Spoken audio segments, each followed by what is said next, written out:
Adelante. Bienvenidos, hermanos. Tenemos un nuevo estudio para la perícopa o el evangelio del octavo domingo después de Pentecostés, en el leccionario trienal ciclo A. El texto para hoy es Mateo 13, 44 al 52, la última parte de parábolas en el gran capítulo de las parábolas del evangelio de Mateo. Vamos a comenzar con un momento de oración. En el nombre del Padre, del Hijo y del Espíritu Santo. Amén. Todopoderoso y eterno Dios, aumenta nuestra fe, nuestra esperanza y nuestro amor para que al recibir lo que tú has prometido, podamos amar lo que tú has ordenado. Por Jesucristo tu Hijo, nuestro Señor, que vive y reina contigo y con el Espíritu Santo, siempre un solo Dios, por los siglos de los siglos. Amén. Decíamos, nuestro texto entonces es la última parte de Mateo 13, no es el final del capítulo en sí, pero sí el último bloque de lo que ocupa casi la totalidad del capítulo, los discursos de Jesús en parábolas. Es el tercer domingo en la serie del ciclo trienal A, en el que se están considerando las parábolas de Mateo 13. Así que hoy estamos cerrando esto. Vamos con la traducción del texto directamente. En las parábolas vamos a ver que se repite básicamente la misma estructura antes de la traducción en sí. Aclaro esto de tema e historia. Mateo, al modo bien mateano, aquí es totalmente ordenado y estructurado en cómo presenta el discurso de Jesús, utilizando siempre la misma frase, básicamente, homoia stinge basileia tonuranon, similar es el reino de los cielos, y luego en dativo, perdón, en dativo coloca el tema desde donde va a hacer la comparación, es decir, la imagen que va a utilizar para describir al reino de Dios. Ese primer versículo, en este caso que lo vamos a llamar tema, más que propiamente la parábola, establece el tema o funciona como título de la parábola. La parábola en este caso y en los siguientes son parábolas en historia, por lo que la historia propiamente es, o empieza luego en la siguiente sección. Así que en todas las parábolas estas que vamos a tener aquí, vamos a tener esta misma estructura. Similar es el reino de Dios, de los cielos, perdón, a con el dativo, y el dativo nos va a poner el tema o nos va a cerrar el título de la parábola. En este caso, el dativo que presenta Jesús, o que presenta Mateo, es tesauró que crimeno entoagró a un tesoro oculto o escondido. Aquí tenemos el participio perfecto de cripto, ocultar, participio perfecto que funciona como un adjetivo describiendo al tesauros, un tesoro escondido en el campo, en Yo todo. apagué lo mío. Ahora sí abre la historia. Aquí casi como que deberíamos poner 2 puntos. El reino de Dios, el reino de los cielos es semejante a un tesoro oculto en el campo. Jon heuron antropos eclipsen, kai apotes jaras autu hipagei, kai polei pantajosa egei, kai agoratzei tonagron ekeinon. Al cual también es propio de la estructura que va a utilizar Mateo aquí en casi todas las instancias, con el pronombre relativo. Jon se refiere al tesoro, al punto de comparación, digamos, ¿no?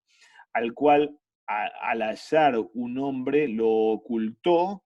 Esto es el aoristo de cripto del mismo verbo.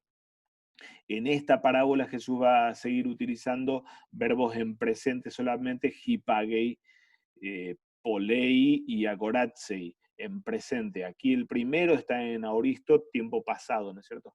Al cual al hallar, o cuando lo haya, un hombre o cierto hombre lo ocultó, kai apotes harás, y a partir de su gozo, harás autu, hipagei, se va, parte, Kai polei panta josaegei, y vende todas las cosas, panta, todas las cosas las cuales tiene, Kai agoratsei, y compra tonagrona keinon, el campo aquel campo.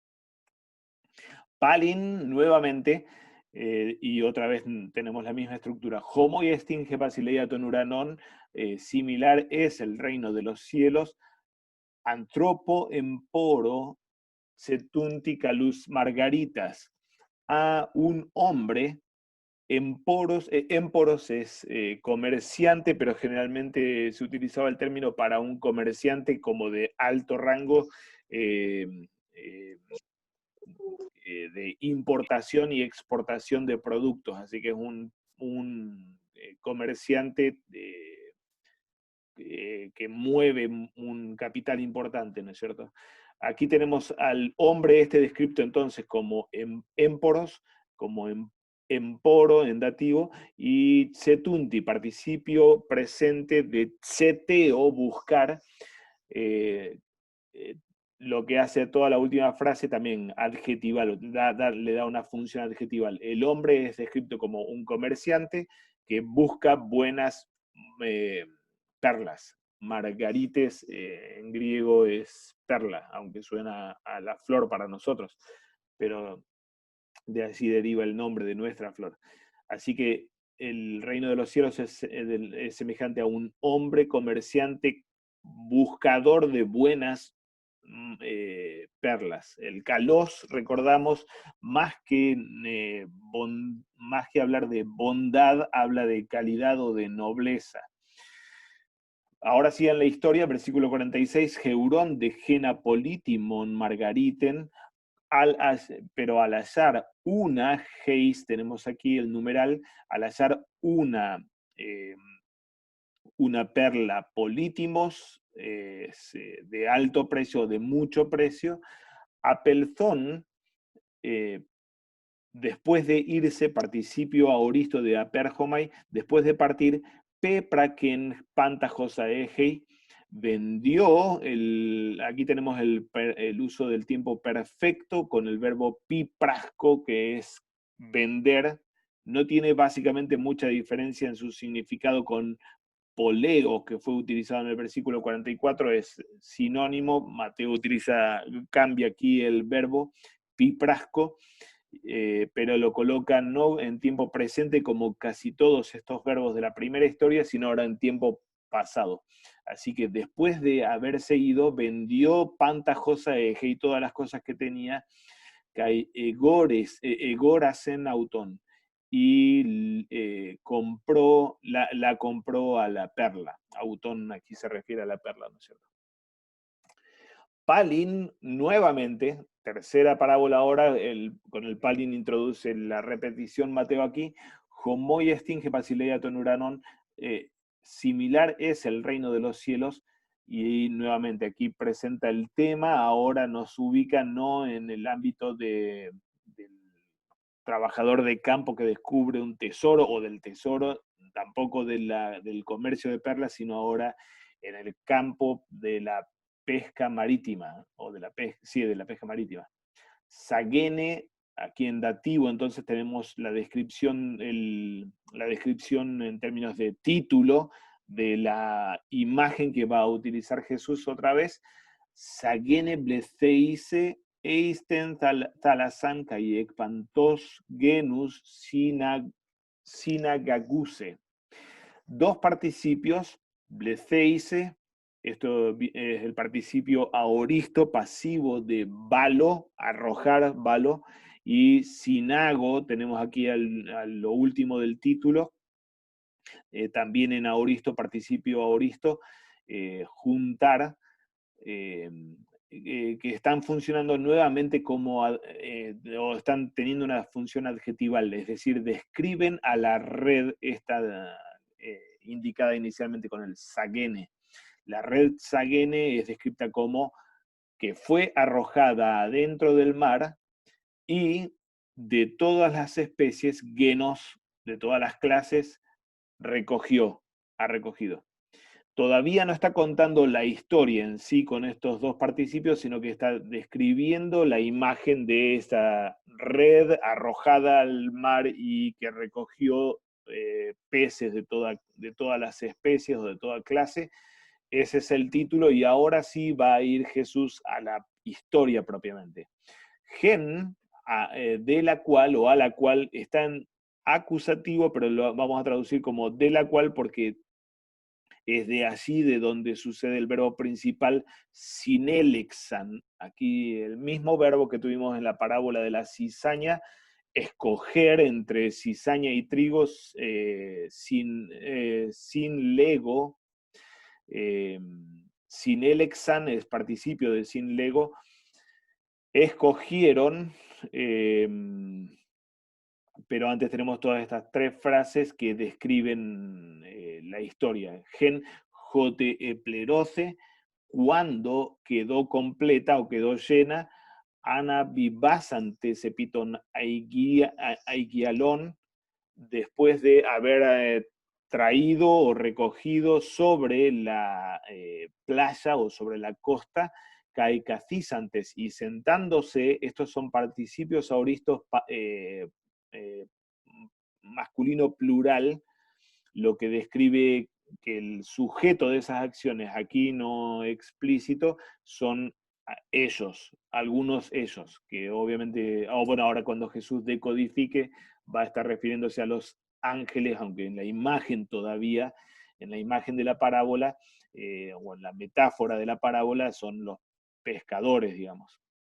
Así que de la cual cuando se llenó, los pescadores, entre paréntesis, sujeto tácito de los participios aquí, después también de recogerla sobre la costa o sobre la orilla y sentándose, ahora sí el verbo principal, sinelexan, eligen, escogen, takala e isangue, las buenas piezas o los peces buenos, adentro de eis, adentro de la cesta. Angos es una vasija, una cesta. Tade, pero la sapra. Sapros es podrido o echado a perder, o en un segundo sentido, en una segunda acepción, eh, no útil, no bueno realmente. Entonces no necesariamente tiene el sentido de putrefacción, aunque su raíz o la primera acepción sí tiene el sentido de corrupción y putrefacción. No creo que no sería una buena idea hacer mucha historia de ese dato de la putrefacción en la predicación y en la interpretación de la parábola. El punto aquí que se está contrastando lo bueno con lo corrupto, no en un sentido de putrefacción, sino de un pez de mala calidad, digámoslo así. Así que escogen o eligen las buenas piezas o los buenos peces adentro de la canasta o adentro del recipiente, los malos los echan afuera. Balón, o echaron afuera. Auristo de balo, echar afuera. Aquí no se ve muy bien porque fue una fotografía con mi celular que es medio malo, pero al menos creo que se distingue los tres tipos de redes que se utilizaban para la pesca en el mar. La Amfiblestos es la red redonda de mano, no es esta de la que está hablando Jesús aquí con la red Sagene, sino que está hablando de esta red que tenemos a la izquierda, en la que el equipo de trabajo, los pescadores se organizaban en dos equipos, uno quedaba en la orilla sosteniendo uno de los extremos y el otro en realidad entraba con un barco hasta mar adentro, desde donde arrastraba la otra punta entonces de la red, y los pescadores entonces volviendo a la orilla tironeaban juntos como para arrastrar y levantar la pesca, ¿no es cierto? Era una pesca de arrastre y una pesca de carga importante realmente. Y el tercer tipo, que no es el del que está hablando Jesús aquí tampoco, es la red que se utilizaba solamente adentro, sin utilizar la orilla como punto de apoyo para el arrastre, ¿no? Todavía estamos en la misma parábola, en este caso, tercera parábola, la de la red, Jesús decodifica la parábola como lo había hecho en realidad con la parábola que resuena previamente a la de la cizaña. Jutos esta y entesinteleia tu aionos, de esta forma será en la consumación de los tiempos, aquí tenemos 2 puntos, ¿cómo será? Exeleuson taihoi angeloi, futuro de exergomai, perdón, exergomai es salir hacia afuera, futuro de exergomai, saldrán los ángeles, kai aforiusin, esto es aforizo el verbo, horizo es poner un límite o una división y aforizo es separar. También futuro tenemos aquí en tercera persona del plural, los ángeles saldrán y separarán tus ponerús a los malvados o a los perversos, ekmesu de en medio de los justos, tondikayon. Kai balusin autus eisten caminon tupiros y arrojarán, futuro de balo. Noten que tenemos una sola lambda, no 2 lambdas como es en el presente, balo, y arrojarán a ellos adentro del horno de fuego, y esta hijo clautmos, caijo brigmos tonodonton. Y allí será el llanto y el crujir de dientes o el rechinar de los dientes. Última parte de nuestro texto para el domingo. Jesús sigue hablándole a los discípulos y hace la pregunta, ¿Sinécate tauta panta? ¿Han entendido todas estas cosas? Siniemi, tenemos aquí sinécate, esto es aoristo infinitivo de siniemi, entender. ¿Entendieron ustedes todas estas cosas? Legusin auto, le dicen a él, nai, sí, sorprendente, especialmente por la descripción que tenemos en los evangelios a esta altura del partido de los discípulos como incapaces de comprender. Por eso responden en forma afirmativa. Entienden lo que Jesús está enseñando y enseñando en parábolas. Esto es totalmente relevante, el versículo 51 y ese diálogo que abre ahora a una cuarta parábola en nuestro texto, con nuevo tema y nueva historia. En esta cuarta instancia Jesús revierte el orden totalmente. En lugar de poner tema, historia y finalmente la decodificación como normalmente lo hace, parte de aquello a lo que en realidad se refiere. Diatuto pas grammateus maceteuseis te basileia tonuranon. Por lo tanto, diatuto es por esta causa, aunque Mateo no utiliza esta frase diatuto para sacar una conclusión, como normalmente sería la función del diatuto, sino para avanzar a lo último o cerrar el discurso, que es lo que Jesús está haciendo aquí justamente.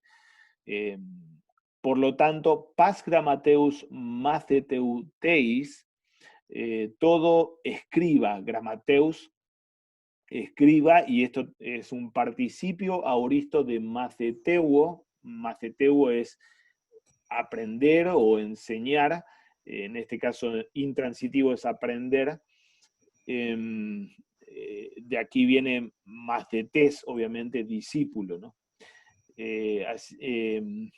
Lo que hace de esta frase o de este término aquí la posibilidad de que se traduzca como todo discípulo, todo escriba que es iniciado en el discipulado o todo escriba que está aprendido te basileia o está informado con respecto a te basileia ton uranon, al reino de los cielos.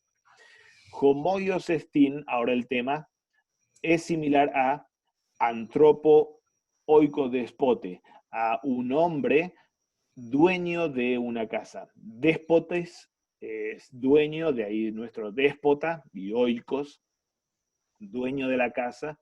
Este no es el mayordomo, sino que es el propietario en sí.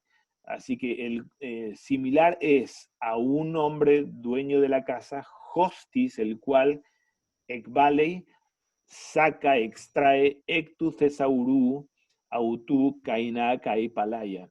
Tesauros, el mismo término que tuvimos en la primera de las parábolas, pero en este caso, más que traducirlo como tesoro, en términos de una riqueza o de algo, de una caja con dinero, con oro, con joyas, el tesauros es el cofre o el depósito. Casi preferible sería, y es posible traducirlo como depósito, casi preferible sería traducirlo como depósito, lo que puede significar un arcón, ¿no? Es decir, una caja de madera grande de la que el dueño de casa saca cosas, o un depósito, una habitación entera, parte del edificio, ¿no es cierto? Así que el cual saca de su depósito, kaina, kai, palaya, cosas nuevas y cosas antiguas. Muy bien, tenemos aquí el texto con su traducción. No sé si hay preguntas sobre la traducción o el griego en sí.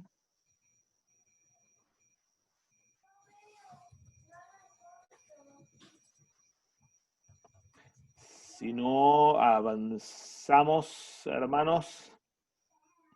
Vamos a un recorrido de intertextualidad.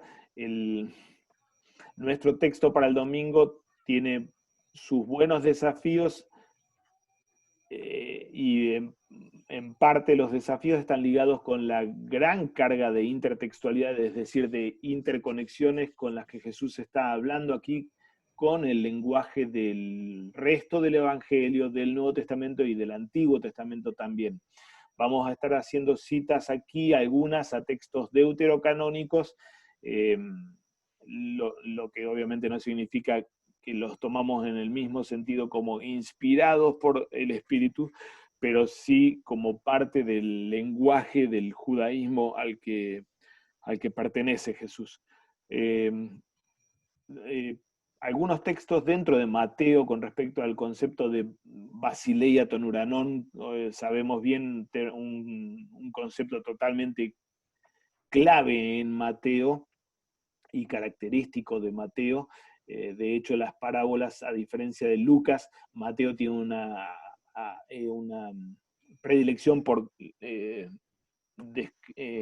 introducir las parábolas como descriptivas o comparativas del reino de los cielos. Ahora, el reino de los cielos, en la definición o en el uso que Mateo hace en el resto del Evangelio, está directamente ligado con la acción o la obra de Cristo y la acción que Cristo desata en su ministerio concretamente. Desde entonces comenzó Jesús a predicar y a decir: arrepentidos porque el reino de los cielos se ha acercado, con su entrada en escena. Obviamente sabemos que estas mismas frases utilizó Juan el Bautista, pero, y obviamente no con respecto a sí mismo, sino con respecto al reino que se estaba abriendo y que él mismo estaba siendo indicador del comienzo. Pero quien abría efectivamente el reino de los cielos era el Señor, de quien era el precursor Juan el Bautista, ¿no? Mateo 10, a estos 12 envió Jesús y les dio instrucciones diciendo: id antes a las ovejas perdidas de la casa de Israel, y diciendo, predicad diciendo: el reino de los cielos se ha acercado. Y Mateo 12, utiliza la frase no común en Mateo de Basileia tu teu: si yo por el Espíritu de Dios echo fuera de los demonios, ciertamente ha llegado a vosotros el reino de Dios. Estos son solo 3 casos de los muchos en Mateo, pero sí ponen en evidencia la comprensión que Mateo presenta sobre qué es este reino de los cielos. No es solamente algo que va a venir en el día último, no es obviamente algo de construcción humana, no es lo que nosotros podemos producir, sino particularmente aquello que Jesús inaugura con la obra o con su ministerio público.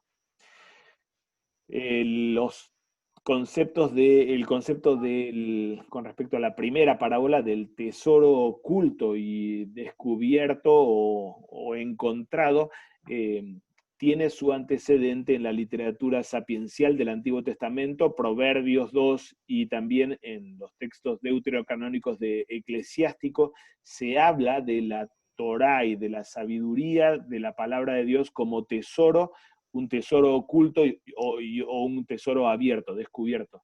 Si clamares a la inteligencia y a la prudencia, dieres tu voz, si como a la plata la buscares y la escudriñares como a tesoros, entonces entenderás el temor de Jehová y hallarás el conocimiento de Dios. Sabiduría escondida y tesoro invisible, así habla Eclesiástico 20, ¿qué provecho hay en ambos? Más vale hombre que oculta su necedad que hombre que oculta su sabiduría. Es decir, el sabio tiene la responsabilidad de no ocultar su tesoro, la sabiduría de la ley, sino de hacerla evidente. Afanés. De fanitzin. Afanés es oculto, no es diáfano, no es abierto, ¿no? Y Eclesiástico 40, texto deuterocanónico también, la vida del que se basta a sí mismo y del obrero es dulce, pero más que ambos el que encuentra un tesoro. Jo Heuris con Cesaurón. Otra vez está hablando está describiendo la misma imagen del hallazgo del tesoro como un gran beneficio en este caso.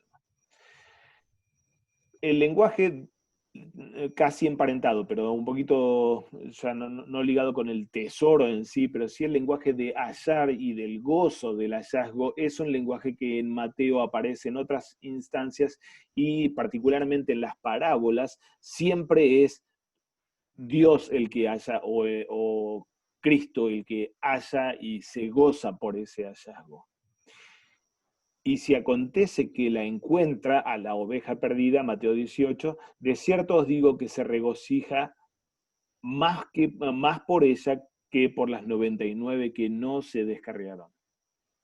Dos otras parábolas casi del final del Evangelio, Mateo 20, y salieron cerca de la hora undécima, saliendo cerca de la hora undécima, halló a otros que estaban desocupados y les dijo, ¿por qué estáis aquí todo el día desocupados? Recordamos que esta es la parábola de los trabajadores de la viña en distintos turnos, y lo mismo en la parábola del banquete de boda, Mateo 22, id pues a las salidas de los caminos y llamad a las bodas a cuanto halléis.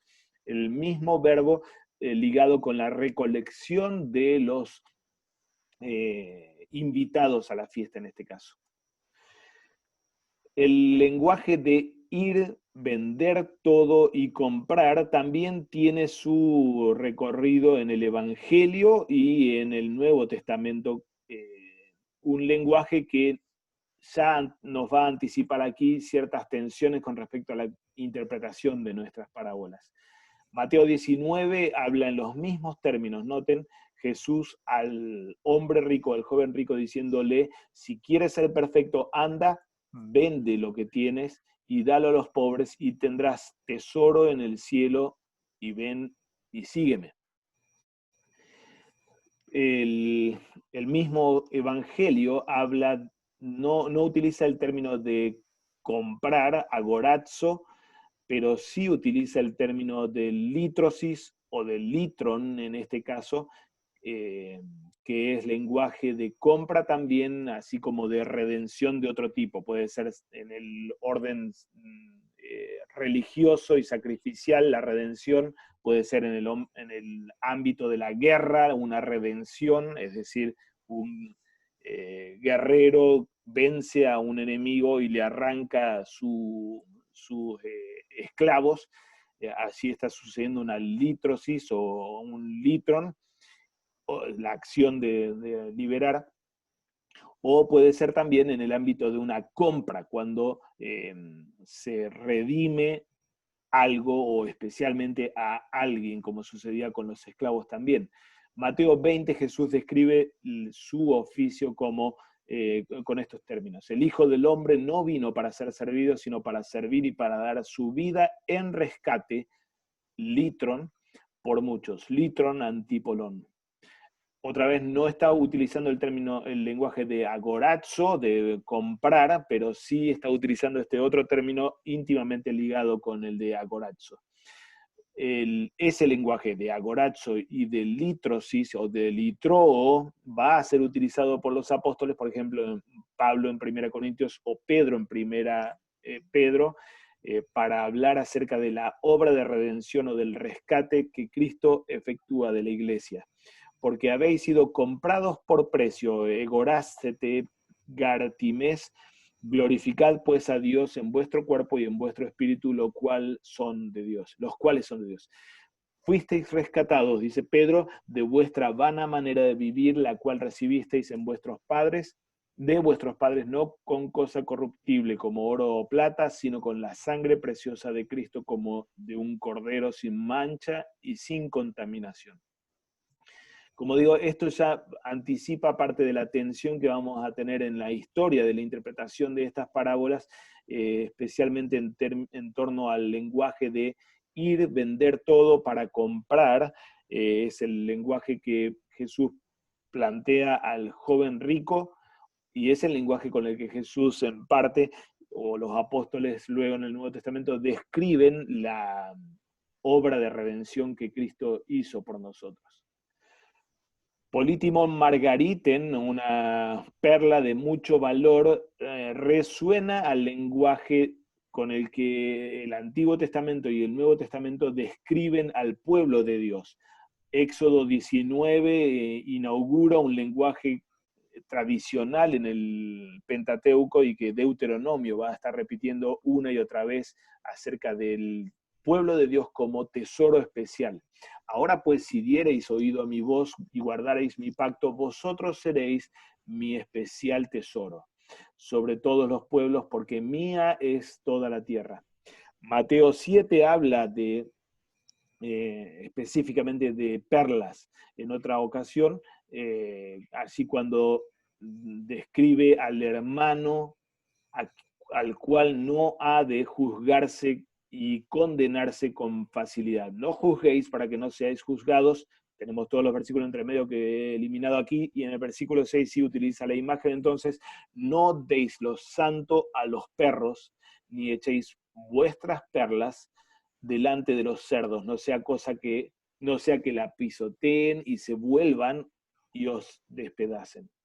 Y el mismo concepto de margarites, de perla, es utilizado en el libro de Apocalipsis para describir las puertas de la Nueva Jerusalén que llevan el nombre de las 12 tribus. Son las 12 perlas que tienen inscrito el nombre de las 12 tribus como imagen del pueblo de Dios nuevamente.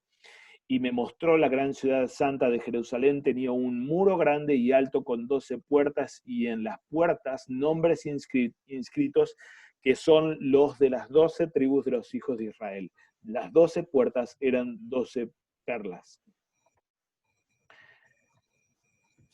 La red echada al mar, obviamente en Mateo resuena no solamente al comienzo del capítulo 13, que es donde estamos ubicados en estas parábolas. De hecho, acaban de salir de la orilla cuando, al encerrarse en casa, Jesús enseña a sus discípulos toda esta última parte, sino especialmente resuena en el mismo llamamiento a los apóstoles que tenemos en Mateo 4.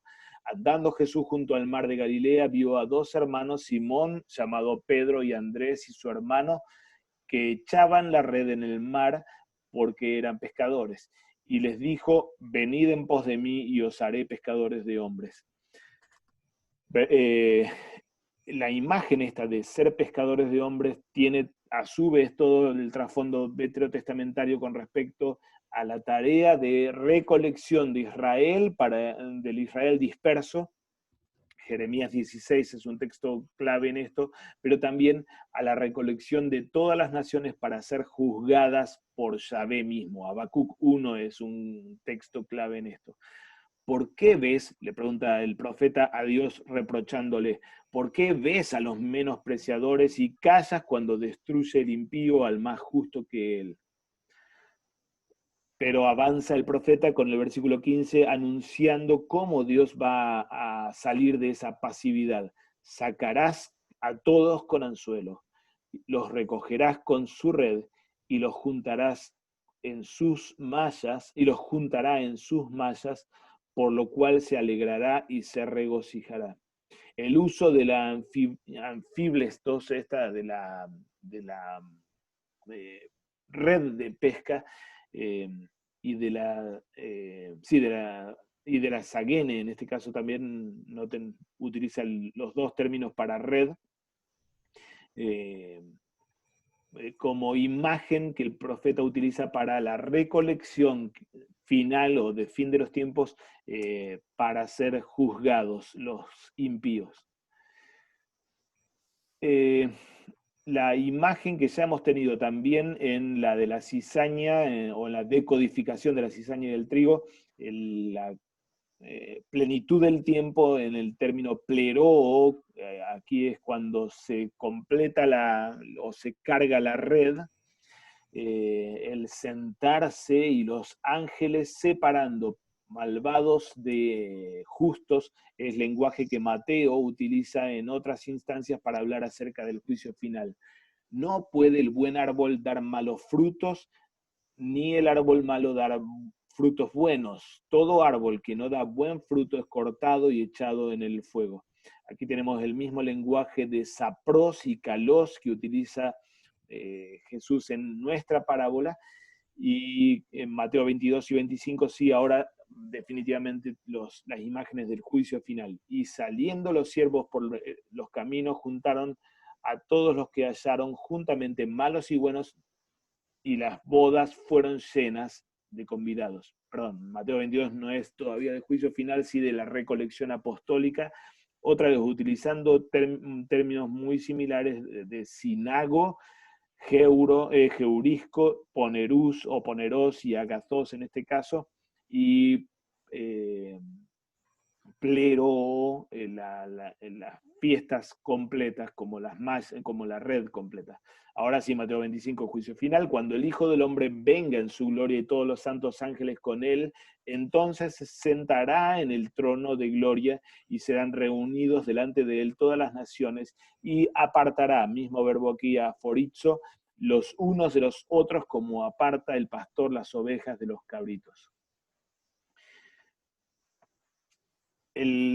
Hacia el final de nuestro texto, ahora el verbo siniemi, el uso del verbo siniemi, entender o tener entendimiento, ya fue dentro de nuestro capítulo un término totalmente clave y divisor de aguas.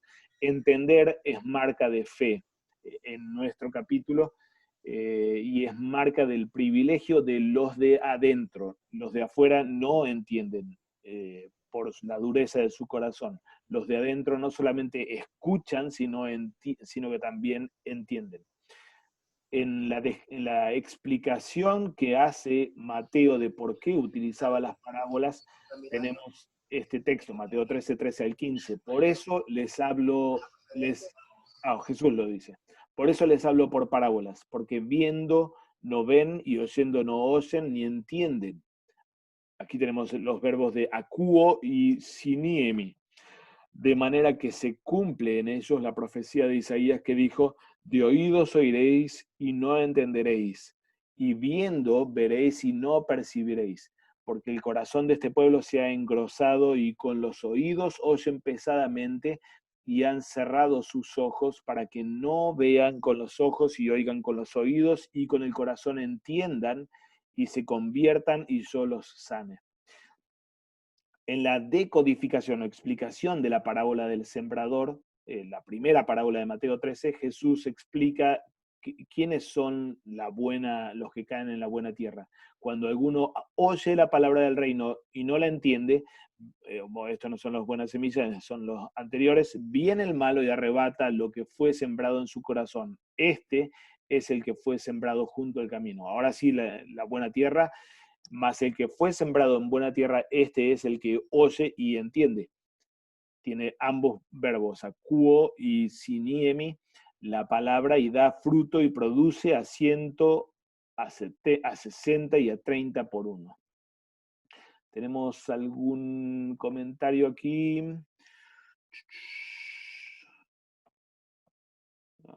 Gracias. Pensé que era alguna pregunta.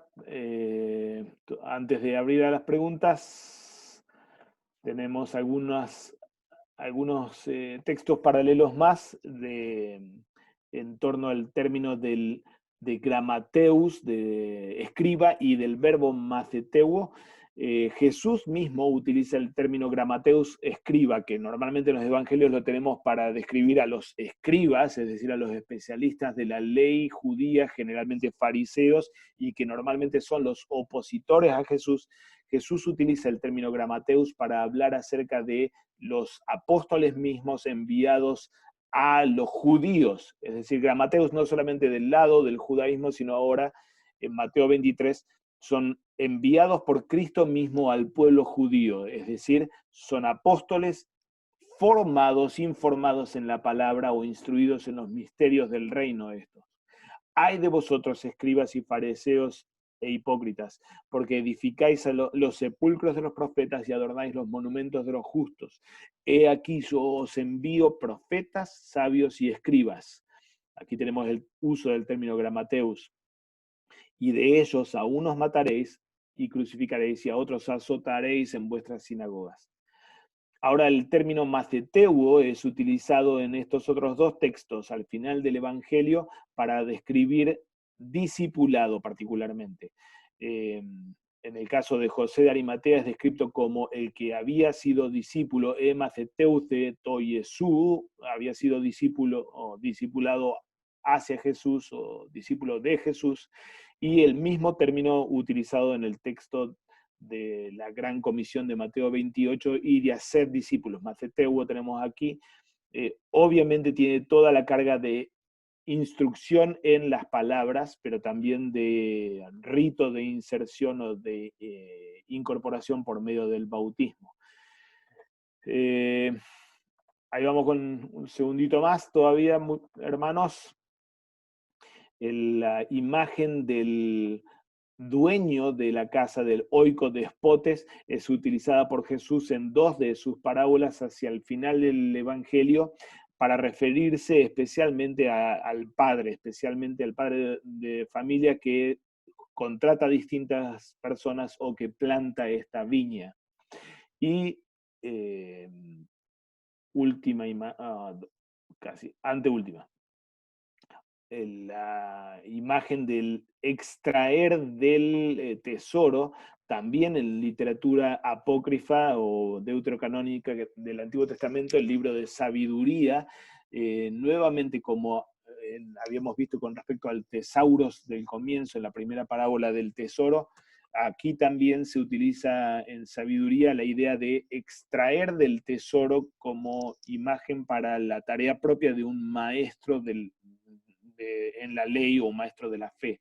Por eso pedí, dice supuestamente Salomón en el libro de sabiduría, pero esto es ficticio, por eso pedí y se me concedió la prudencia, supliqué y me vino el espíritu de sabiduría, y la preferí a cetros y tronos, y nada tuve a la riqueza en comparación de ella. Con sencillez la aprendí y sin envidia la comunico. No me guardo ocultas sus riquezas, porque es para los hombres un tesoro inagotable, y los que lo adquieren se granjean la amistad de Dios, recomendados por los dones que les trae la instrucción. Y últimos textos ahora sí, estas categorías de Kainá, Kaipalaya, especialmente en el último, en el primero de los textos, quizá es el más relevante en realidad, o el primero y el último. Cantar de los Cantares 7 dice: las mandrágoras han dado olor y a nuestras puertas hay toda suerte de dulces frutas, nuevas y añejas. Nea prospalaia, que para ti, oh amado mío, he guardado. Este texto era interpretado por el rabinismo del tiempo de Jesús como referente a las dos fuentes de doctrina que manejaba un escriba o un maestro de la ley. La antigua o añeja, la palaya, era la ley escrita, y la nea, en el lenguaje de la Septuaginta de Cantares de los Cantares, o Cainá sería en Mateo, la nueva, referente a la tradición oral de los ancestros, de los padres. Así que en el rabinismo se hablaba de lo que el maestro de la ley tiene para dar es antiguo y nuevo, es decir, el texto mismo de la ley y la interpretación dada por la tradición oral de los padres o de los ancestros, de los antiguos. Marcos 1, tenemos aquella expresión de didaje kainé, la nueva doctrina, que es cómo describe la multitud la enseñanza de Jesús sorprendente e impactante, que es con poder y no como lo hacían los escribas.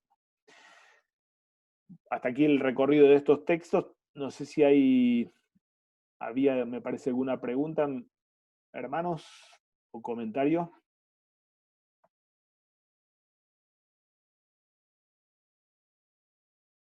El pastor Juan Pablo Lanterna tenía una pregunta, creo que la colocó ahí en el chat. ¿Quieres decirla, Juan Pablo? El tipo de pesca que justo estábamos aquí, bueno, como estamos en cuarentena, estamos todos juntos, no llegué a cazar cómo era la pesca de la que habla el texto, ¿no? El de las 3 clases que teníamos allá en Sí. las imágenes. A ver. De estas 3, la Sagene, la red de la que habla Jesús, es esta que tenemos aquí a la izquierda. Es una pesca con 2 equipos, uno se queda en la orilla, el otro entra con la canoita o el barco y arrastra la red, ya empezando a traer toda la carga de peces hasta la orilla. Allí se bajan los que están en el barco y empiezan a tironear también ellos, el segundo equipo. En este caso, tal vez, evidentemente, o el dibujo lo que está retratando es que estos son los que entraron al mar con el barco y recogieron, lo trajeron, ¿no es cierto? Entonces los 2 equipos tiran cada uno de su punta de la red como para recoger, y generalmente era una gran cantidad de peces la que juntaba. No sé si responde Juan Pablo a eso. Sí, así. Bien, ¿alguna otra pregunta o comentario de esta parte de intertextualidad, hermanos?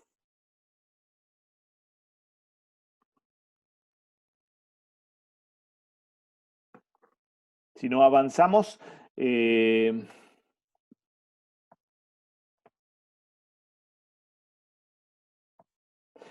Recordamos dónde estamos parados. Habíamos visto esto en el video anterior, la estructura entera del discurso en parábolas de Mateo 13. Tenemos este discurso para la multitud, y luego el discurso para los discípulos. Nuestro texto para el domingo es casi la totalidad de lo que ahora Jesús habla puertas adentro a sus discípulos, la serie de 4 parábolas finales. Se excluye obviamente la explicación del trigo y la cizaña, que fue parte del texto del domingo pasado. Nuestro texto presentó a lo largo de la historia algunos problemas, como tal vez podrán ya percibir o tal vez están lidiando con ellos. Uno de ellos es qué sentido tiene o cuál es el significado propio de las 2 parábolas iniciales, la del tesoro y la del comerciante de perlas. Son estas parábolas lo que técnicamente se llama parábola del reino o parábolas de piedad. ¿Qué es una parábola del reino? La parábola del reino, o estas 2 categorías son clásicas y válidas como categorías para identificar e interpretar las parábolas en general. La parábola del reino tiene en el centro del escenario la acción divina en Cristo, lo que Dios está abriendo y llevando a cabo en Cristo.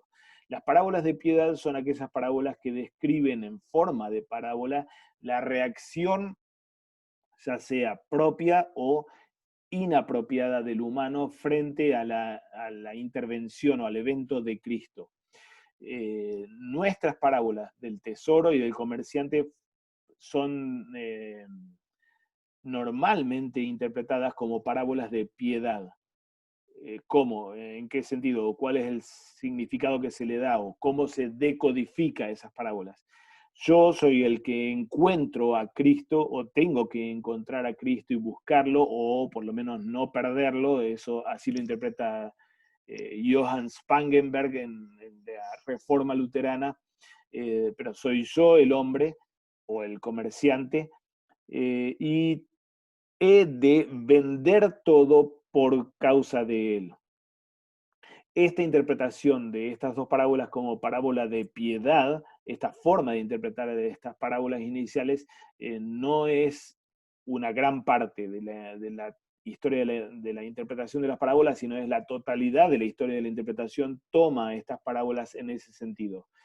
Ireneo de Lyons es el del que tenemos registro, el primero que interpreta así las parábolas. El tesoro es Cristo en las Escrituras, oculto en las Escrituras, y el intérprete descubre esto, vende todo y atesora a Cristo allí. Y en ese pasaje famoso de Ireneo resuena a lo que luego Lutero va a decir, que quita a Cristo de las Escrituras, ¿qué más hallarás en ellas? Lutero mismo también interpreta las parábolas, estas dos parábolas en ese mismo sentido, como parábola de piedad. El hombre es el hombre, el humano, somos nosotros. Y Cristo, el Evangelio o la sana doctrina es el tesoro, la salvación es el tesoro, o es la perla por la que hemos de vender todo y correr detrás de ellas. Como parábola del reino, recién en el tiempo moderno, más específicamente en las últimas décadas del siglo pasado, empezó a haber intérpretes que toman a estas como parábolas del reino, en las que Cristo es el hombre que descubre el tesoro o el comerciante de perlas, me encuentra a mí, al hombre, al humano, y vende todo y para comprarme a mí. Una interpretación más simpática y luterana especialmente, aunque toda la tradición luterana lo interpretó como parábola de piedad especialmente. Son las dos alternativas de la lectura, más allá de lo que uno haga con esto en el púlpito, es una pregunta legítima, ¿qué es realmente, de qué está hablando realmente Jesús aquí? Otro problema que surge en la historia de la interpretación es qué significado tiene y qué lugar tienen estas últimas dos parábolas, la de la red y la del dueño de casa que saca de ese arcón o de su depósito distintas cosas, y qué son esas cosas nuevas y viejas. Y tal vez otra pregunta que ha habido es sobre la unidad del bloque entero este. ¿Todas estas parábolas tienen algún tipo de coherencia o consistencia o es una especie de cúmulo de discursos que Jesús dio en algún momento a los discípulos pero que no tienen un sentido unificado? Esta última pregunta para la predicación del domingo me parece que es un poco importante para dar, depende de lo que yo haga en el púlpito. Si yo escojo una parábola, no me importa la última pregunta. Pero si yo escojo todo el bloque y quiero predicar sobre todo el bloque, entonces la última pregunta sí es una pregunta importante. ¿Esto es una unidad o es solo una especie de colección de unidades aisladas, lo que tenemos en el corte para el domingo próximo? Vamos a la primera pregunta, considerando lo que Jeff Gibbs, el comentarista de CPH del Evangelio de Mateo, ha sostenido como su interpretación las parábolas iniciales del tesoro y del comerciante de perlas como parábola del reino.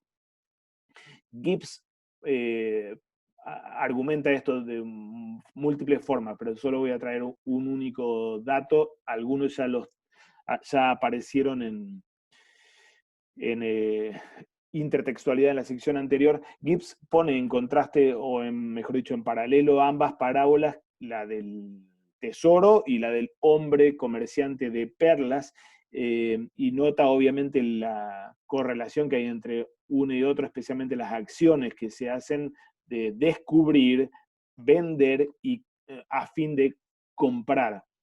Gibbs argumenta que son estas últimas dos acciones el gran punto de las parábolas y el gran énfasis de las parábolas. Las parábolas hablan acerca de uno que vende todo para comprar esto. Y si bien este es el lenguaje que Jesús pone en la respuesta al hombre rico, al joven rico, ve y vende todo lo que tienes y dáselo a los pobres y sígueme. Si bien este es el lenguaje que Jesús utiliza en el planteo al joven rico, Gibbs argumenta lo siguiente: de hecho, ese mismo texto no solamente demuestra la imposibilidad para el hombre joven o para el joven rico de hacer esto, sino que el propósito de Mateo 19 o 16, donde está ese texto del joven rico, el propósito es mostrar que esto está fuera del alcance del humano, pero no de Dios, como es la respuesta de Jesús a sus discípulos atónitos cuando se preguntan entonces, ¿quién se va a salvar si nadie puede hacer esto?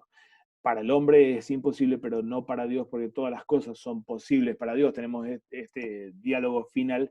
Gibbs argumenta que entonces, y me parece no solo válido, sino convincente ese argumento, Gibbs argumenta entonces que esa historia del joven rico no está planteando la capacidad humana para hacer esto, vender todo y comprar el reino de los cielos. De hecho, todo ese discurso apunta a demostrar la incapacidad humana para esto.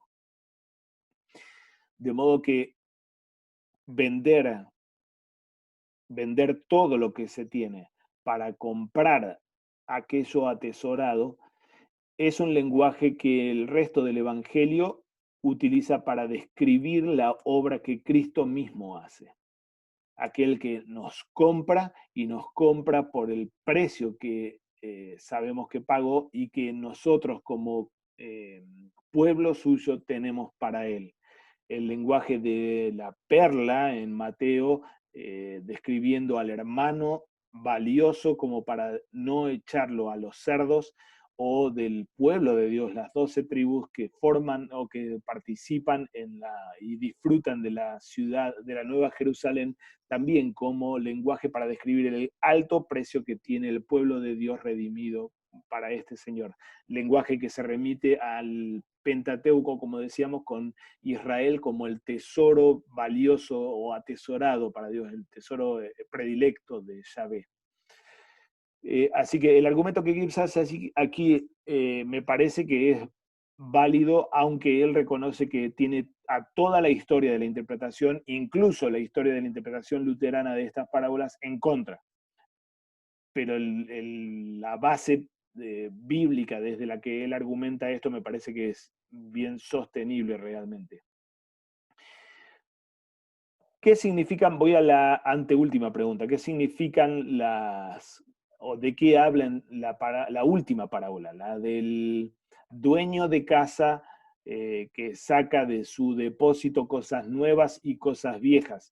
La interpretación de la parábola esta es bastante consistente a lo largo de la historia. Uno de las primeras interpretaciones que tenemos en la historia es de la secta gnóstica herética, obviamente. En el Evangelio de Felipe hay una especie de paráfrasis o reelaboración de la misma parábola, diciendo: el dueño de casa adquirió toda clase de cosas, hijos, esclavos, ganados, perros, cerdos, trigo, cebada, paja, pasto, aceite de castor, carne y bellotas. Pero era un hombre sabio y sabía qué comida debía asignarle a cada uno. Delante de los hijos puso pan preparado y carne. A los esclavos les dio aceite de castor y granos. Al ganado le arrojó cebada, paja y pasto. A los perros les arrojó los huesos, y a los cerdos les tiró las bellotas y los restos del pan. Así con los discípulos de Dios. Si es sabio y entiende el discipulado, las formas corporales no lo engañarán, sino que él contemplará el estado del alma de cada uno y le hablará en consecuencia. Hay muchos animales en el mundo con forma de humano. Si él los reconoce, a los cerdos les tirará bellotas, al ganado cebada, paja y pasto, a los perros huesos, pero a los esclavos les dará lo que es preliminar y a los hijos les dará lo que es perfecto. Obviamente es un desastre doctrinalmente lo que está haciendo aquí el gnóstico y es propio de los gnósticos la discriminación entre humano y humano. Hay humanos que no son salvables, por lo tanto no tiene sentido ni les pertenece parte de la verdad del Evangelio. Pero hay otros humanos que sí son salvables, que toman aquí la imagen de esclavos y de hijos. A esos sí hay que darle la buena comida, los misterios de la verdad gnóstica en este caso. Por hereje que sea esto, o por herético que sea esto, de todos modos, por un lado, elaboran la metáfora en los términos en los que Jesús le está pensando aquí, es un hombre de hogar que tiene un montón de bienes y administra estos bienes, cada cosa para quien corresponde. Hasta ahí todo bien. Ahora, la aplicación que hace el Evangelio de Felipe obviamente es herética, es gnóstica, aunque resuena bastante, tal vez les haya resonado a ustedes, a C.F.W. Walter en Ley y Evangelio, cuando dice, el pastor tiene que discernir el estado de contrición o arrepentimiento o de dureza del otro, y a cada uno le pertenece un tipo de palabra, ley y evangelio. Así que por más gnóstico que sea esto y desechable que sea el texto, de todos modos se orienta en esa misma línea. Crisóstomo interpreta la parábola en términos de ley y evangelio. Lo antiguo es la ley, perdón, no ley y evangelio, en términos de Antiguo Testamento y Nuevo Testamento. Lo antiguo, lo viejo que saca el dueño de casa es el Antiguo Testamento y lo nuevo es el Nuevo Testamento. Muy posiblemente, o mejor dicho, ciertamente Jesús va por este camino al plantear la parábola y al hablarle o designar a sus discípulos como escribas instruidos o discipulados en las cosas del reino. Ellos que sí entienden, a diferencia de los de afuera, ellos que sí entienden ahora son hechos dueños de la casa, que tienen que administrar las cosas viejas, es decir, los misterios de antaño y desde antes de la fundación del mundo, como el Salmo que fue citado en el mismo capítulo 13 de Mateo, y las cosas nuevas, la nueva doctrina de la que habla Marcos 1, refiriéndose al Evangelio propiamente dicho. Jesús está trayendo cosas nuevas, la revelación del misterio del Nuevo Testamento, desde cosas viejas, el texto mismo del Antiguo Testamento que no habla de otra cosa que de él mismo. Y ambas cosas están siendo asignadas o entregadas en manos de estos discípulos que sí entienden, porque son los que pueden discernir tanto la predicación de Jesús como el sentido propio de los textos del Antiguo Testamento. Crisóstomo entonces lo toma esto en términos de las dos partes del canon, totalmente válida y me parece totalmente fundada esta interpretación, y dice cómo los herejes que rechazan al Antiguo Testamento pierden al Nuevo por rechazar al Antiguo, como Marción, por ejemplo, o los judíos que al rechazar al Nuevo Testamento se pierden al mismo tiempo el sentido propio del Antiguo. Así que judíos pierden su propio Antiguo Testamento por no entender al Nuevo, y Marción pierde al Nuevo Testamento por desechar al Antiguo. La Iglesia atesora ambos, Antiguo y Nuevo, y discierne ambos, porque discierne los misterios del reino que Jesús está abriendo aquí y con los que se está separando las aguas entre los de afuera y los de adentro.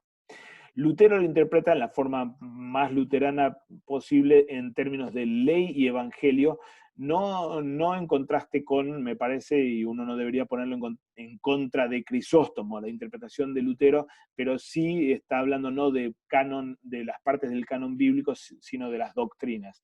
La ley que reprende como la cosa vieja, que mata el pecado, pero que necesita la cosa nueva, lo que hace nuevo al hombre y lo que vivifica a la conciencia y al alma, que es la novedad de vida del Evangelio, ¿no? Así que, si bien el Evangelio de Felipe gnóstico le pifia al tiro, obviamente por su herejía, de todos modos ya arranca en una línea de interpretación relativamente acertada, que es la parábola significa que los discípulos están siendo constituidos como ahora los escribas, los expertos de los misterios de Dios y de la palabra entera de Dios, aquella del antiguo y esta del nuevo, porque entienden los misterios que están siendo abiertos aquí. Último elemento aquí en esta sección referente a la estructura narrativa del Evangelio, de la que ya hemos hablado en el video anterior, pero que me parece que es clave para entender o responder a la última pregunta que hacíamos sobre los problemas de interpretación. ¿Es esto una unidad? ¿Nuestro texto del domingo es una unidad o es una colección de textos que están aislados uno del otro? ¿Y una parábola tiene alguna relación con la otra? ¿O solamente las dos primeras son una unidad como resuenan y lo otro es un agregado que no tiene mucho que ver? Recordamos en el aumento de la tensión dentro de la narrativa de Mateo, cómo tenemos este progreso de Jesús inaugurando la venida del reino en los primeros capítulos, casi el primer tercio del Evangelio. Progresa luego a partir del capítulo 14 hasta el 20 a un Jesús no destinado ni dedicado a toda la multitud y todo el pueblo de Israel, sino particularmente concentrado en los suyos, en los discípulos, en los de adentro. Los prepara para confesarlo a él como el Cristo y para asumir que él vino a ser un Mesías de cruz, y todavía más los prepara para la vida de iglesia que va a venir después de su muerte y resurrección. Capítulos 14 a 20 tenemos a este Jesús que él le da la espalda al Israel endurecido para dedicarse todos esos capítulos a sus discípulos. Y finalmente tenemos la instauración del reino con la pasión, muerte y resurrección. Ulrich Lutz, comentarista alemán, él indica cómo dos de las secciones de parábolas en el Evangelio de Mateo ocupan un lugar bien importante en términos narrativos. Capítulo 13 y capítulo 24 a 25. El mismo doble interlocutor aparece en las dos secciones. Mateo 13, la mitad del capítulo es Jesús contra el Israel endurecido.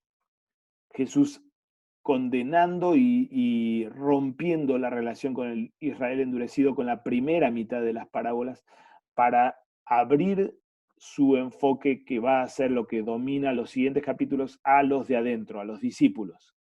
Y el mismo doble interlocutor tenemos en Mateo 24 y 25. 24, las parábolas del reino que condenan a un Israel que ahora está matando a su Mesías finalmente, para luego poner la mira en los discípulos y prepararlos para el juicio final y lo que venga en el día final.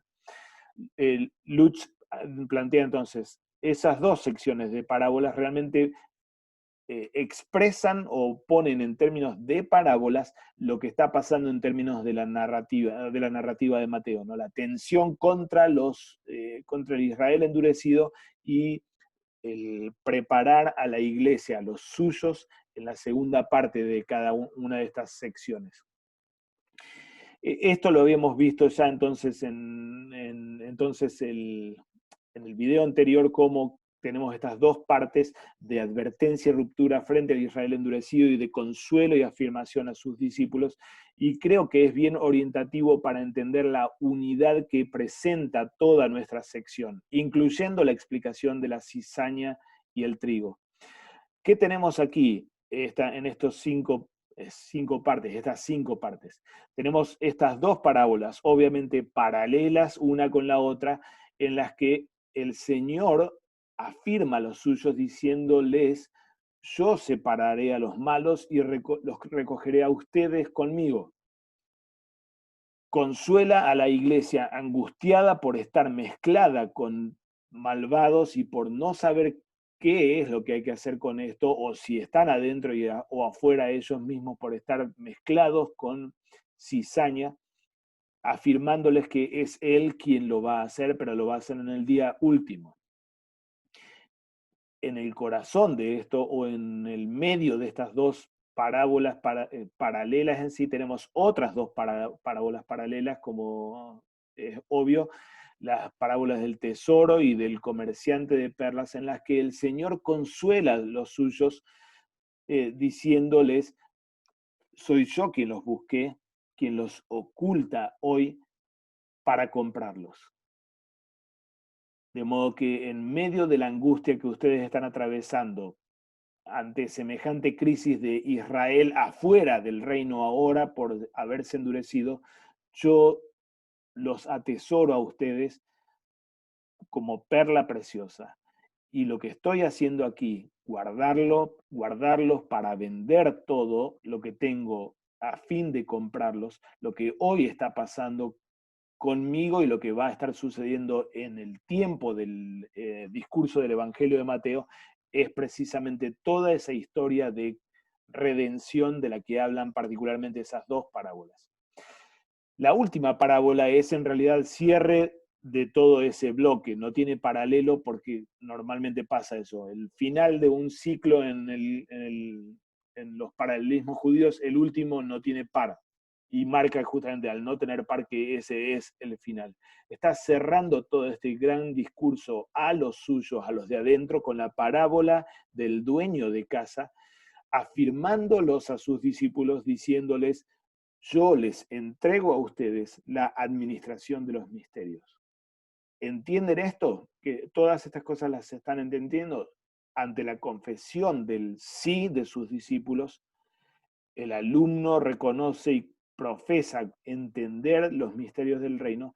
Entonces él pronuncia esta parábola de el escriba discipulado en el reino como un dueño de casa que administra lo viejo y lo nuevo, administra los misterios del reino. Noten cómo tenemos entonces como 3 tiempos, podríamos decirlo, casi. El tiempo final anunciado en la primera y anteúltima parábola, el tiempo presente del Evangelio en el oficio de Cristo y la obra de Cristo en su muerte y resurrección, y el tiempo de la iglesia en el medio. Es la venida del reino final en rojo, la venida del reino en Cristo en azul, y la venida del reino en el oficio apostólico y en la tarea de la iglesia de la proclamación de los misterios, sacando del tesoro cosas viejas y cosas nuevas. Son las 3 venidas de las que hablamos muchas veces. El Catecismo Menor habla de las 2 últimas: la venida en el tiempo, en la palabra y la obra del Espíritu Santo, la venida en gloria en el día final o en la manifestación, pero también el Nuevo Testamento habla de la primera venida en humildad para redimirnos como venida en realidad, ¿no es cierto? Pero noten entonces cómo toda esta sección casi describe estas 3 venidas del reino en las que Él está instaurando y va a llevar a cabo el reino contra toda angustia de los discípulos sacudidos por la gran crisis que está sucediendo aquí en Mateo 13. Israel está quedando fuera y ellos están quedando fuera de Israel porque están siendo rechazados, pero no desesperen, no teman, porque yo los busqué y los oculté ahora para comprarlos. No teman porque yo les entrego a ustedes la administración de los misterios. No teman porque yo separaré a los malos y los recogeré a ustedes conmigo. Si hay unidad, me parece que está ligada con esto, básicamente, con el gran consuelo que el Señor está dándole a los suyos en medio de semejante tormenta, afirmándolos y afirmando a la iglesia a partir del concepto de la venida del reino en estos tiempos diferentes. La final, la del pasado en el oficio de Cristo y la de, para nosotros, el presente en el oficio apostólico, el oficio del sagrado ministerio o de la administración de los misterios. Las tres venidas del reino. Las lecturas que tenemos, no vamos a detenernos, las lecturas que acompañan, de acuerdo al leccionario trienal, respaldan definitivamente la lectura que Gibbs especialmente hace de las primeras parábolas. Especialmente toman a la idea de Israel como el tesoro para Yahvé, que es redimido y rescatado, y Romanos 8, con este gran texto de la elección eterna y la obra de redención extendida desde la elección hasta la glorificación final, realmente respaldando o extendiendo quizá más todavía este cuadro que cubre toda la historia de nuestra redención, desde Cristo hasta el día final. Romanos 8 nos la extiende hasta la eternidad, desde donde fuimos elegidos o escogidos para ser justificados y glorificados juntamente con Cristo. Pero Romanos 8 entonces me parece que sí tematiza o pone sobre la mesa el tema este de la visión panorámica de la historia de la redención de la que estábamos hablando aquí y que me parece que funciona como un hilo unificador de toda la gran sección que tenemos para el domingo.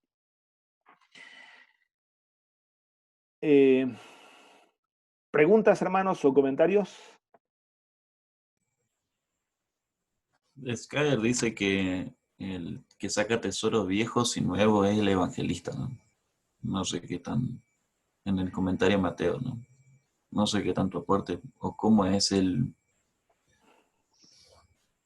qué profundidad puede tener esta frase simplemente del que saca tesoros viejos y nuevos, ¿no? Sí, Mateo particularmente, y esto tiene también su trayectoria en la interpretación moderna más que nada. Mateo, él era escriba en el judaísmo, no bíblico, sino comerciante, ¿no? Era eh, Leví, el cobrador de impuestos, tenía funciones de escribano.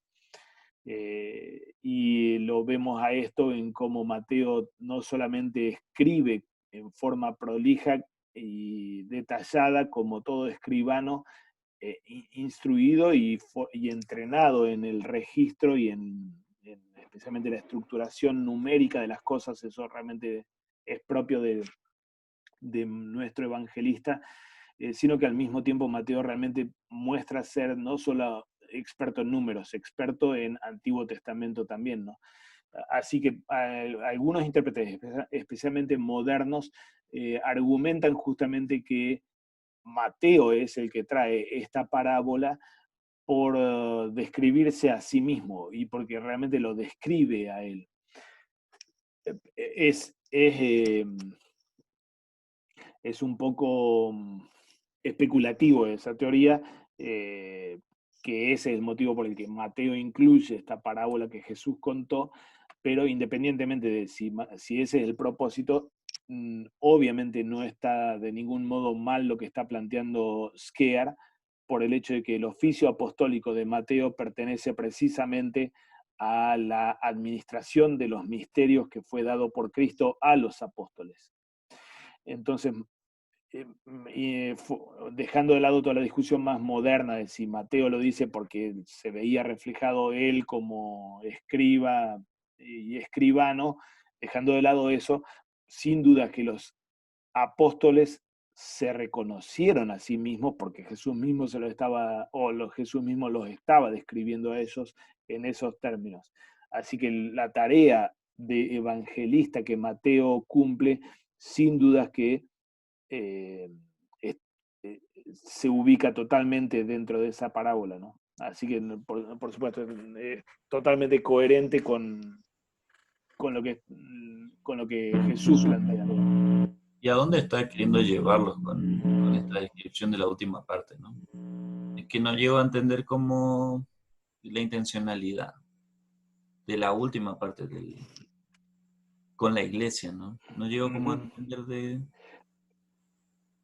Si estamos medio cerca de lo cierto con esto, noten lo que habrá representado para esa pequeña manada de discípulos pescadores y débiles, lo que está pasando en capítulo 13. Su maestro, Jesús, está siendo repudiado y rechazado por el pueblo escogido. Y él, el maestro, ahora los está rechazando a ellos, está rechazando a Israel. La tormenta, desde un punto de vista eclesiológico o espiritual, era monumental realmente. Y quizá es más grave todavía que la que atravesaron, por ejemplo, los lectores del Evangelio de Juan, expulsados de la sinagoga judía hacia fines del siglo I. Eso fue una gran tormenta, como también lo fue para los luteranos excomulgados por Roma en el siglo XVI.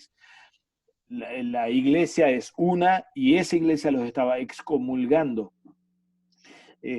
Así que para esos luteranos la excomunión de Lutero y la excomunión de todos los luteranos fue una tragedia espiritual muy grande para la que tuvieron que procesar teológicamente lo que les estaba pasando. Para los cristianos de Juan, del Evangelio de Juan, expulsados de la sinagoga judía a fines del siglo I, les pasó exactamente lo mismo. Muchos de ellos se sentían parte de Israel y ese Israel los estaba formalmente excomulgando, sacando de Israel. Esa misma experiencia está siendo ya atravesada y en forma quizá más brutal todavía en esta hora del capítulo 13 de Mateo. Los pobres discípulos que siguen a este, que es el Mesías de Israel, ven como todo Israel está rechazándolo a su Señor, a este que ellos creen que es Mesías.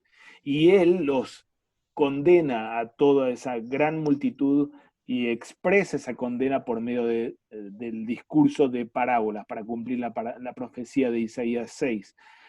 Esto es realmente una tragedia monumental en términos eclesiológicos o espirituales para estos discípulos. ¿Dónde están ellos parados? ¿Qué va a pasar con ellos? ¿Dónde van a ir a parar en el día del juicio final? ¿Quién es este Jesús y qué es lo que pasa con ellos que están siendo una manada pequeña, totalmente débil, no manifiesta en su gloria y que no saben a dónde va a terminar toda esta historia? ¿Quién va a ser sus maestros? ¿Quién va a ser intérprete de la palabra si los líderes religiosos quedan del otro lado de la vereda y encontrados con su propio Señor y con ellos mismos? Jesús está quitando el oficio de la palabra de Israel y se lo está asignando a estos que responden sí a la pregunta de ¿y ustedes entienden todas estas cosas?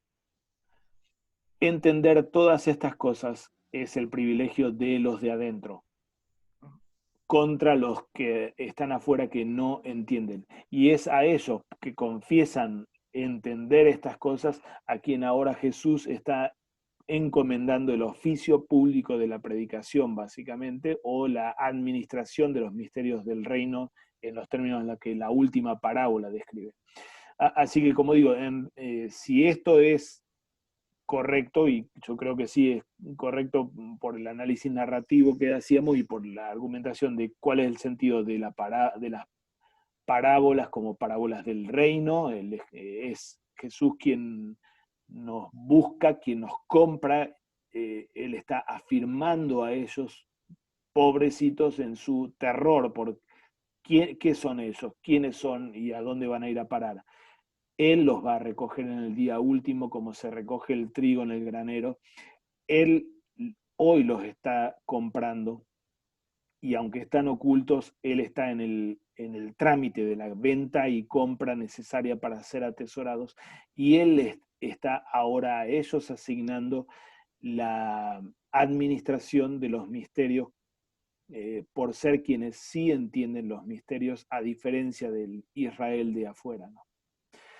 Así que la función que tiene y la unidad que tiene todo esto es justamente, me parece, la de afirmar a una iglesia en su gran pregunta de si somos tan pocos, si somos tan débiles, si están pasando tantas cortadas de cabeza a la vuelta nuestro, y nada menos que el pueblo de Israel está siendo rechazado y está rechazando al Mesías.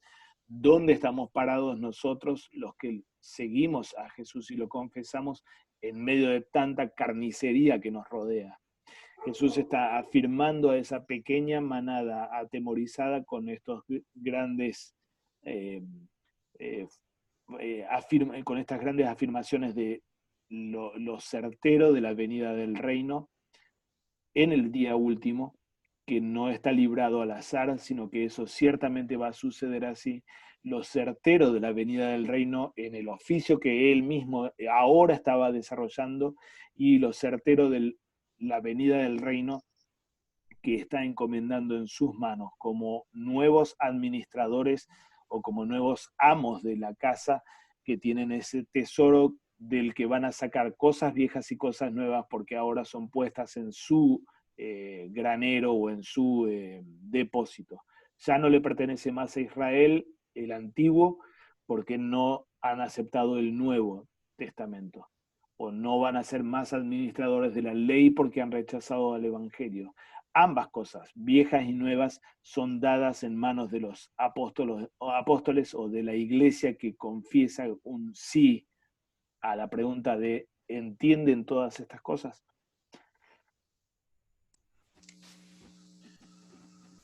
Pastor, Pablo. ¿sí? Una consulta sobre las parábolas de piedad y del reino. Entiendo que, por lo que usted explicó, entonces no es que sean excluyentes, sino que aún, por ejemplo, en una parábola del reino puede haber algo de implicancia de parábola de piedad.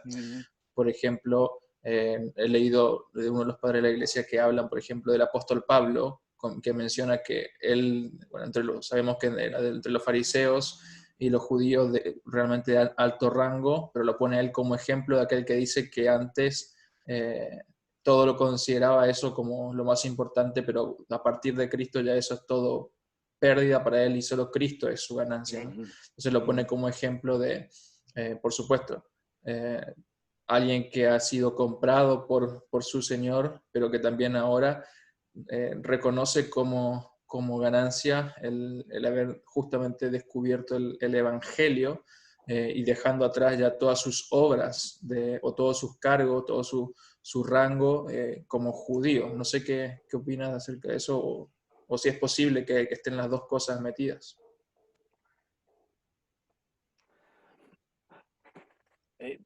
Empiezo reafirmando lo primero que planteabas.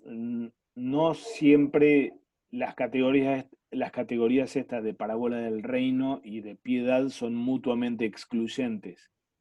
Y de hecho, muchas veces las parábolas de por sí plantean o funcionan como ambas cosas. Por poner un ejemplo, la parábola de los inquilinos malvados de la viña, que castigan a uno al primer siervo, después apedrean a otro, matan a otro, y finalmente cuando viene el hijo a pedir la parte o el pago de la cosecha, lo matan porque es el heredero. Esta es una parábola en sí, una parábola de piedad, y una parábola de piedad que denuncia la impiedad de Israel de no reconocer de haber tratado así a los siervos del dueño de la viña y de ahora estar a punto de matar al hijo, al heredero. Es una parábola de piedad en cuanto que en el centro del escenario están los judíos especialmente, o está el lector, está el que recibe esa parábola. Pero no deja de ser parábola del reino, esa parábola de piedad, por el hecho que está describiendo qué está sucediendo en esta hora, cuando el Hijo viene. Es la instancia final en la que se define la suerte del mundo entero y de Israel también, ¿no? Entonces, esa parábola, por ejemplo, es parábola de piedad en negritas y parábola del reino en letras comunes, no en negritas. Otra parábola, la parábola del buen samaritano, propiamente es una parábola del reino, describe cómo Jesús, el buen samaritano, nos ha rescatado a nosotros golpeados por los delincuentes, por Satanás, y curados ahora. Pero al mismo tiempo, por la misma indicación ética con la que termina diciendo ve y haz tú lo mismo al escriba, se vuelve también parábola de piedad. Entonces esa parábola, la parábola del buen samaritano, es parábola del reino en negrita, pero también es parábola de piedad. En este caso me parece que las alternativas son casi, no sé, no me animo a decir que son excluyentes, pero me parece que uno tiene que, en este caso, no coquetear demasiado con mezclar una con la otra, especialmente porque, de hecho, tomar esto como parábola de piedad quiebra especialmente el núcleo de consuelo que Jesús está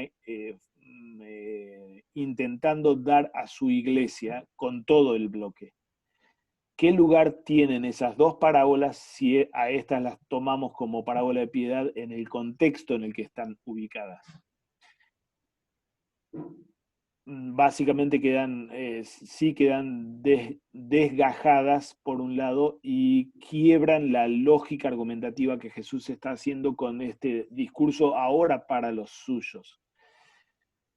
Entonces, no me parece una mala aplicación, me parece que de las dos alternativas, la que tiene mayor peso teológico y escritural, o mejor argumento exegético, es tomar a esas dos parábolas como parábolas del reino. Y me parece que desde un punto de vista homilético o interpretativo mismo, mezclar ambos sentidos terminaría siendo un poco problemático, ¿no es cierto? Creo que uno se terminaría enredando en la interpretación y terminaría siendo poco claro en la predicación de ese texto si uno juega con ambas alternativas, ¿no es cierto? Si uno quiere tomarlo como parábola del reino, obviamente, de piedad, obviamente me parece que no necesariamente uno puede decir que esté mal, para nada. Me parece que no está mal el uso de esas parábolas como parábola de piedad, pero quizá lo que uno debería hacer es predicar solo esas dos parábolas y sacar de la predicación el contexto en el que están ubicadas, ¿no es cierto? Entonces, concentrándose en esos versículos 44 y 46 solamente como texto de predicación, si uno quiere predicarla como parábola de piedad, me parece que uno no está haciendo una violación al texto o una animalada, siempre y cuando no estemos pisando sinergismo, que es quizá el riesgo de leer esas parábolas como parábola de piedad, ¿no es cierto? Soy yo quien busca, soy yo quien lo negocia a Cristo y quien logra la compra, ¿no es cierto? Bien, estamos medio avanzados de tiempo, no sé si hay más preguntas, hermanos, o comentarios. Quizá para cerrar o para ir cerrando, si vamos por esta línea de interpretación que decíamos recién, esas como parábolas del reino y el bloque como una unidad de consuelo de Cristo a los suyos en una tormenta como la que estaban atravesando, especialmente afirmando o trayendo el consuelo desde la afirmación de la venida del reino que sucede, que ciertamente va a suceder en el día último, que ya estaba sucediendo con el oficio de Cristo y que ahora iba a suceder también con la tarea asignada a los discípulos como escribas instruidos en el reino o como amos de casa que administran las cosas viejas y nuevas del tesoro que se les está entregando. Entonces, por naturaleza, el domingo es, o un domingo con una predicación en esta línea, es un buen domingo para enseñar sobre la segunda petición, venga a nos tu reino, las tres venidas del reino y las formas en las que el reino viene sobre la iglesia ligada e identificada con el reino aquí.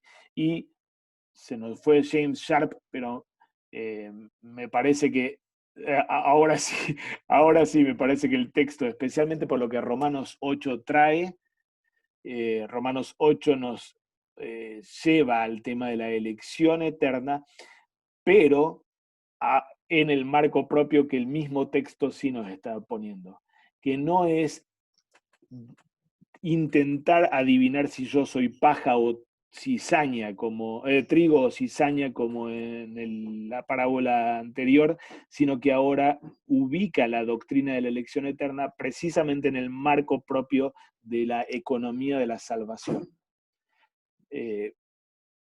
Y es así como la fórmula de Concordia nos enseña contra el calvinismo a pensar y consolarnos en la doctrina de la elección eterna, en el marco del Dios revelado en Cristo.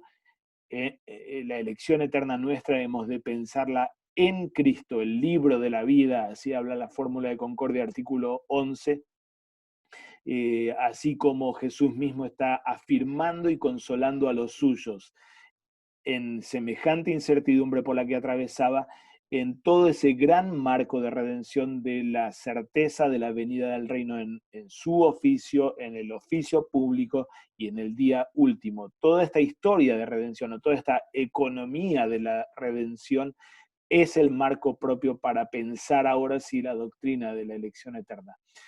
No es, honestamente, no es para pelearlo al pobre James, esto, con la pregunta del domingo pasado, entonces no y ahora sí, pero bueno, Romanos 8 lo trae al tema y me parece que el resto de los textos, o la parábola esta, o nuestro texto de Mateo 13, es ahora sí, esto sí es un buen marco para pensar la pregunta de ¿qué pasa con la elección eterna? Bueno, es en el Hijo de Dios, es en la justificación por la fe, es en los medios de gracia donde hemos de ubicar nuestra reflexión sobre la doctrina de la elección eterna, y que es precisamente Hijo de Dios, justificación y oficio de la predicación de lo que habla Mateo 13 en toda esta última sección. La venida del reino en su obra de venta y compra de su pueblo, la venida del reino en el sacar cosas nuevas y viejas del arcón del oficio público, y la venida del reino en las promesas de recolección de los suyos en el día final, en el día del juicio final. Dejo así algunas citas de las confesiones, Catecismo Mayor, sobre la venida del reino en Cristo, el hecho Señor al redimirnos y arrancarnos de las fauces del infierno para hacernos suyos. Catecismo Mayor en el Padre Nuestro, con respecto a cómo viene el reino, otra vez repasando las tres venidas aquí. La venida en el envío del Hijo para redimirnos, la venida en la obra del Espíritu Santo creando la fe por medio de la palabra, y la venida en el Offenbarung, en la revelación o el apocalipsis, el día último, cuando el reino se manifieste abiertamente. Mateo 13 recorre exactamente los mismos tiempos para el consuelo de la iglesia. Y una porción de la fórmula de concordia sobre el artículo de la elección eterna que justamente nos indica cómo hemos de pensar la doctrina de la elección en el marco entero de la economía de la redención. No solamente pensando en qué habrá decidido en la eternidad, sino cómo este Dios ha actuado conmigo y actúa conmigo a fin de darme certeza de que soy redimido y soy escogido para consuelo y no para soberbia, para certeza y no para desesperación, como es el propósito de esa doctrina bíblica.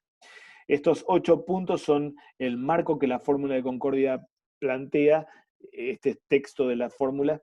Esos 8 puntos son ese marco entero dentro del cual hemos de pensar en forma saludable la doctrina de la elección eterna.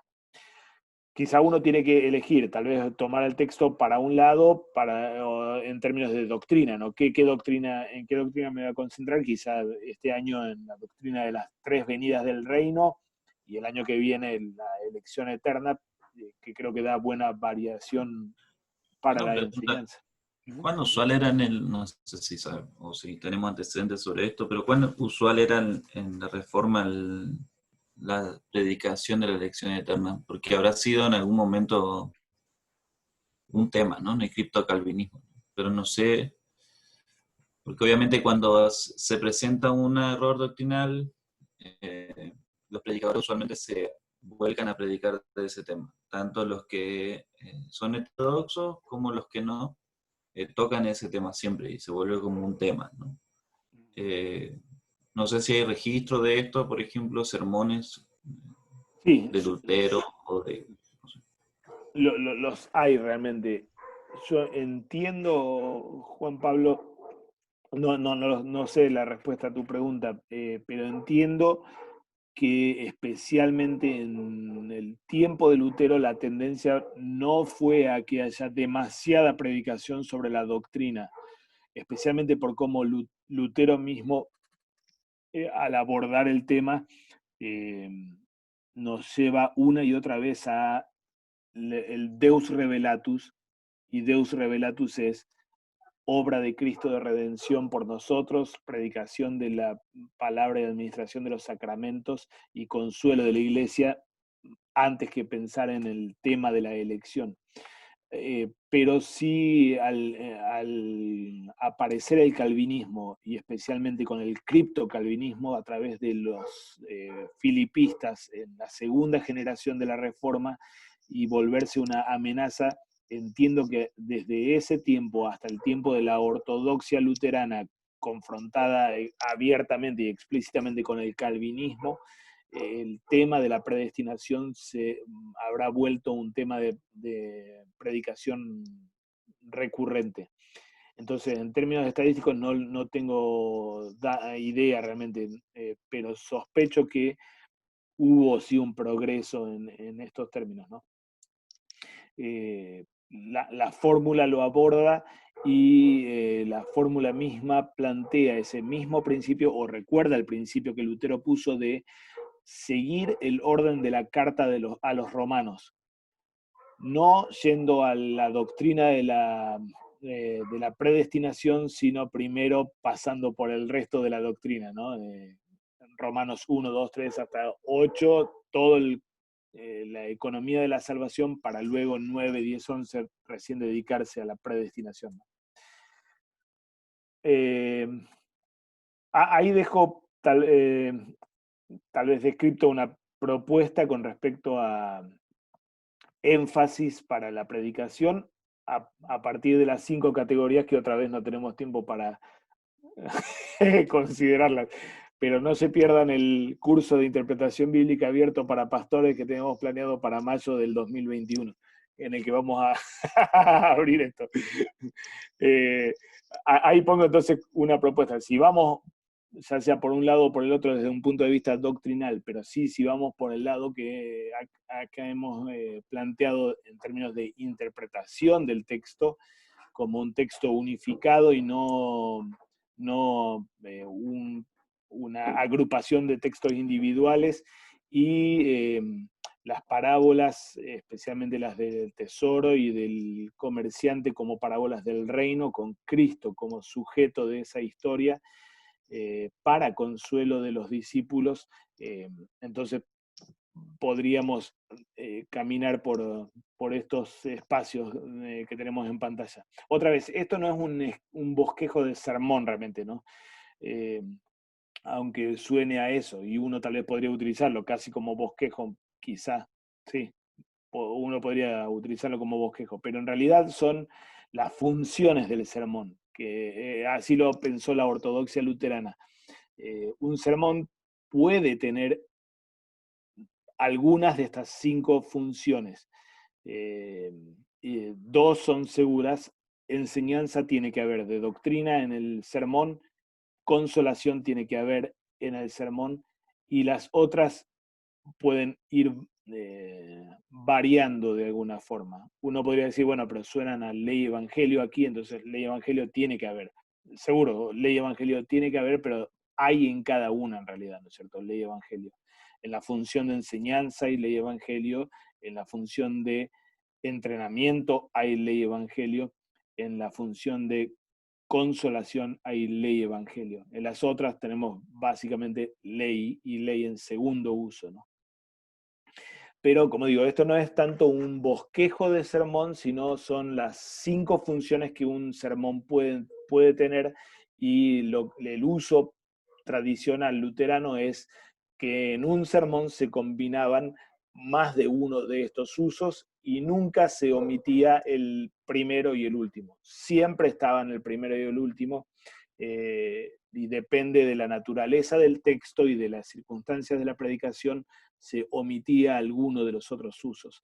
Por la naturaleza de nuestro texto, me parece que el tercer uso no debería omitirse, que es enseñar a la iglesia a gozarse y esperar en la venida y a asumir la tarea, la responsabilidad por las marcas puras, tanto para consolar a aquellos que están afligidos con la pregunta de la elección eterna, como especialmente para afirmarse en la venida del reino en su carácter triple, como lo hemos descrito, ¿no? Hermanos, no sé si hay algún comentario más o pregunta. Bueno, solamente el de horario, pastor. Recordamos, estamos Sí. de tener un cambio de horario. No sé si quiere compartir sobre esto. Sí, la tendencia, me parece, en las respuestas que hemos recibido es a pasarlo más tarde, ¿no es cierto, Samuel? Sí. 2 horas sería 2 horas más tarde, ¿no? No todos respondieron lo mismo, porque yo también hice en otros 2 grupos de pastores aquí en el Cono Sur, y a alguno no le conviene 2 horas más tarde, pero otros no tienen problema, y otros prefieren 2 horas más tarde. Así que sí, vamos a confirmarlo en estos días igualmente por WhatsApp, pero es muy probable que entonces a partir de la próxima semana estaríamos haciendo la misma transmisión a las 4 de México, 6 de Argentina, y bueno, cada uno puede sacar su equivalencia. Para este grupo de leccionario trienal estaría el 5 de agosto, entonces ellos todavía tienen un margen para saber la cuestión del horario. Y nada más para los de leccionario anual, como apenas van a ¿cómo se llama? Hacer su primera ¿cómo se llama? Clase para ellos o estudio para ellos que van a estar presentes, sería marcarles el horario nuevo. Claro, miércoles que viene, perdón, tenemos leccionario histórico, y ya empezaríamos entonces con ese nuevo horario más tardío, y para este grupo trienal lo tenemos, creo, el otro martes, ¿no es cierto? Voy a estar mandando de igual manera el documento para que todos estén confirmados con eso. Bien, bárbaro. Gracias, Samuel. Gracias, hermanos, por su paciencia y participación también, y deseamos que el Señor bendiga la tarea de la predicación el domingo. Un abrazo en Cristo.